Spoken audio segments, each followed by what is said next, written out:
Ayan mga makulista, kakasundo ko lang si Isaiah sa school niya. Kanina, on the way pauwi ng bahay ay may nadaanan kaming mga police officers. So magkabilang daan.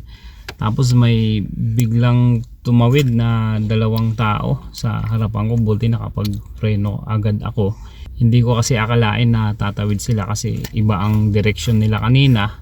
Buti nakapag-preno agad ako. Kasi ang rules dito mga makulista sa Australia, kailangan mong mag-give way sa mga tumatawid na tao sa daan no matter what.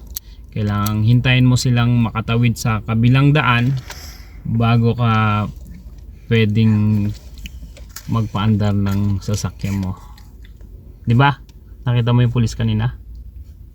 Mapakita mo yung dimple mo sa kanila. Sa yung dimple mo. Ayan o, mayroon dito. Tsaka mayroon din dito. Ako mayroon din dito. Ayan. Ayan. Tapos si Jaja may dimple din. Kaya nakuha niya yung dimple namin tong batang ito.